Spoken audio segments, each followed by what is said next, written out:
Hi, I'm Andrew. I'm an alcoholic. Tonight's suspect. I'm gonna try to get 15 minutes, but if I don't, if those of you that know Jeffrey, he'll have no problem picking up the slack. So I started drinking in high school. Weekends and parties, and that was kind of the extent or the start of my drinking. And it was great. I was the life of the party. It was fun. Uh, Everything seemed to click. It gave you that, self confidence. Um, just made everything feel good. And then shortly after high school, I started drinking every day. And that was, there was a group about like maybe 20 or 30 of us here in West Seattle. And that's all we did. And I was always able to hold down a job. And so the drinking patterns of passing out or throwing up or doing dumb stuff and getting into knucklehead trouble just was the normal. I didn't at the time. I thought I was living my best life, and I didn't see anything wrong with it. I didn't get in any major trouble. I did get a DUI, but it wasn't like an accident, and it was very low key. It should have been a sign, but again, that was a normal. Like everybody, we all had DUIs. So if you didn't have one, you weren't partying the right way, I guess. It wasn't until probably 28, 29 where my drinking started to really differ from that group, where I started to isolate a lot more because I started drinking to the point where I only drank until I passed out. And so going out or going downtown or going to the bars, I didn't make it very long. So I just started staying at home and drinking by myself and really, like, again, isolating and going away from everything that I loved about drinking.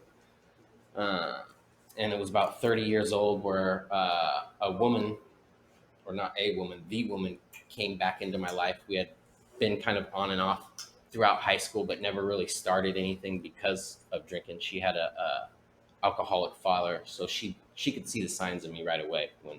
And I was just like, no, you don't know what you're talking about. This is what everybody does. Blah blah blah. So she came back into my life, and I was able to convince her that I wasn't drinking that much, which was a lie. But I was able to hide it as well as I could. I convinced her to marry me. We got married. A month later, she was pregnant with my first kid, and a month after that, after broken promise of, oh, I'll cut back. I'll only drink beer. I'll only drink on weekends. I'll only drink on special occasions. I won't drink at all. And going back on every one of those promises, she kicked me out and was like, it's over. And I was devastated. And I knew right then, I was like, I gotta get sober. I gotta get it back. And so I checked myself into an IOP at Lakeside Milam, and did that for I did it for a month of every day. And then, you go to phase two, and you're there a couple days, and you're supposed to go to AA meetings, which I did, but I didn't get a sponsor. I didn't work the steps. I knew that I could do it on my own because I had this wife that was pregnant, that I had a small chance of getting her back if I got sober. So I did that, got sober for maybe about 9 months. My son was born. She took me back, and it was the greatest feeling I had. I had done all this work and got her back, and um, I was pumped. And then maybe, I don't know, a couple months after her taking me back, I discovered pills, specifically Adderall, and that was the way I was going to stay sober, because I wasn't going to drink, and I could take Adderall and I wouldn't black out, or I wouldn't do anything. I wouldn't get out of control. I could control it. And that went on for like 3 years of me just constantly taking this drug and staying up all night, and you know not really being in connection with the person I love most. And so after about 3 years of that, she had that was it. She had enough. She filed for divorce, kicked me out, and I was like, you know what? F this, I can drink now, you know?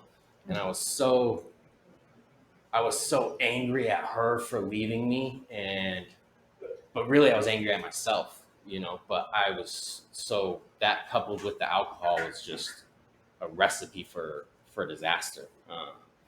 Again, luckily somehow I didn't have anything major um, happen. I was able to kind of like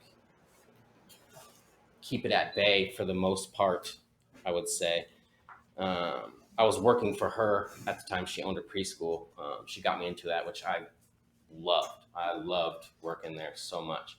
And part of our agreement with getting divorced was that she could test me at any time. And so she randomly tested me, found out I was drinking, um, fired me.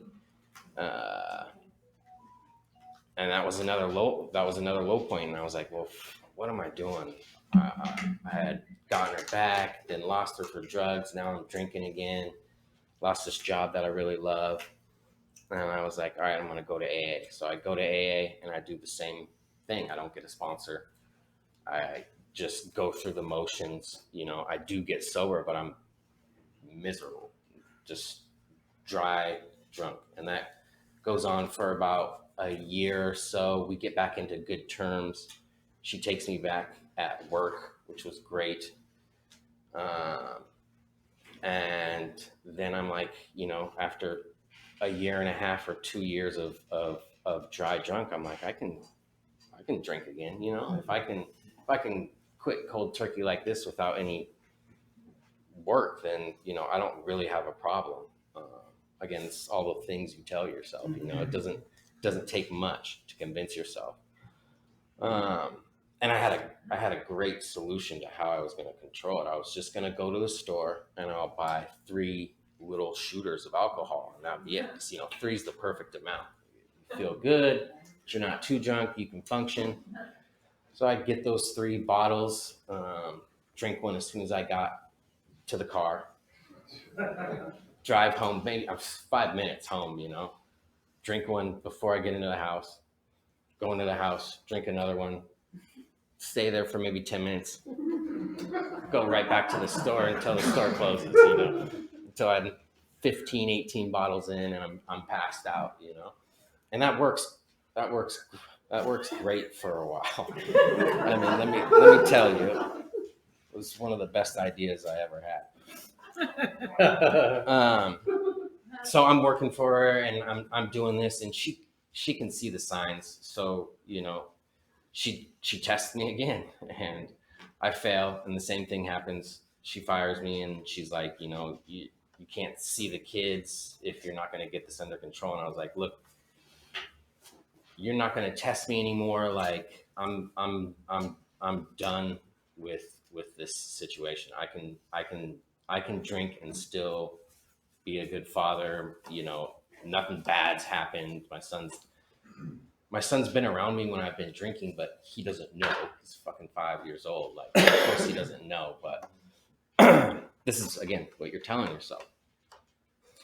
And so she agrees to let me have him for a couple days, but the agreement is that I can't drive with him, which is fine, totally fine. Like that's the only safety concern that she can have with it, in my opinion. Uh, and that goes on for you know another 6 months, and I'm back to living what I think is my best life. Now I've got my kid. I'm not getting tested anymore. I can drink. I can go out and have all this magical fun time and again live like I'm 25 again. Until about 3 months ago, exactly. You know, October 19th was the day. I got off work early, about 12 o'clock. I didn't have my son until 4, and I was like, you know, I'll go to the bar and have 2 drinks, go home, and then, you know, I'll have time to take a nap and get back up, and everything will be fine. Well, 2 drinks turns into 6 drinks, and you know, it's at one of those little dive bars where they're just those drinks are clear. You know, it's like drinking straight alcohol. And I get blacked out. It's a miracle that I even was able to drive home and didn't hurt myself or hurt somebody else. And I get home and I don't remember much. It's really hazy, but I guess I was laying on the floor in the bedroom, and my son, who's 8 now, comes in, and I'm like incoherent, can't talk or function. And he calls his mom, and she comes and picks him back up.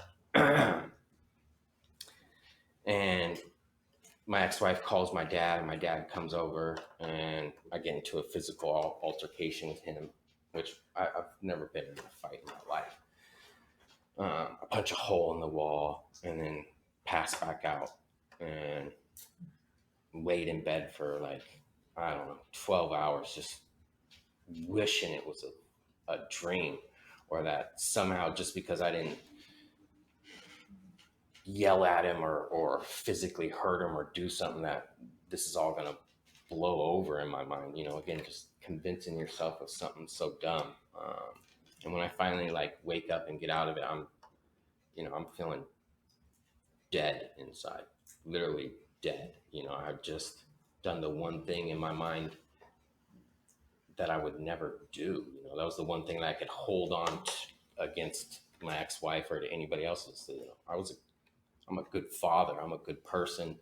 You'd never seen me drunk. I don't have any of these big red flags or marks against me. Well, I just did the biggest one, so I was like, this has got to change. I've got to do something, so I went to a meeting, and I was like, I'm not going to leave the meeting without getting a sponsor. I go to a 5 o'clock meeting, I pass it on, and I sit there, I share a little bit, barely, because you should have just seen me. I was dead inside and just felt so gross. I get through the meeting, and I go up to the chairperson. I'm like, what's the process? Like, how do I get a sponsor? And he's like, any of those people that raise their hand, just ask them. And then in through the door walks this fucking old ass dude. I thought he should have had like a wheelchair or like one of those walkers that came in. And he's talking to the chairperson about getting the back room, and he looks at me and he goes, "Man, you look like you need help." And I go, "Yeah, you think?" And he goes, "Why don't you come with me and hear what I have to say?" And I was like, "All right, whatever, I'll do it." And we go in this back room, and he's got his sponsee, and they read a little bit in the book, but every couple sentences he stops and he starts talking, about his knowledge in the book. And I'm just sitting there listening, and I'm like, man, this guy knows what he's talking about. Like, he's not just reading from the book, he's talking, and he has all this knowledge where I could tell instantly he knew his stuff. He wasn't just out here blowing smoke up my butt. And again, I'm still feeling down. We get through the reading. I'm hearing some things that are really connecting with me. And we go outside, and again, I hadn't really told him any of my story very much. You know what I mean? And he wasn't at the meeting, so I didn't hear him share. And he looked at me and right in the eye, and I'll never forget this for the rest of my life. And he goes, "Look, man, if you stick with me and do what I tell you to do and do what I did, you're gonna get your son back." And I believed him wholeheartedly, and it was the exact thing that I needed to hear. And again, it was so authentic to me that it meant the world to me. And that was 3 months ago. We've been working on the steps. I've got my son back. I've been going to the gym. I've gained 16 pounds, which for me, like I weighed 130. I'm up to 150, which is something I would never in my life thought I would do. And I owe it all to Jeffrey. And I know Jeffrey will tell you that I'm helping him as much as he's helping me, but that's how I'll never see it that way. And so, Jeffrey, thank you for everything, and I can't thank you enough, man. Thank you. Awesome.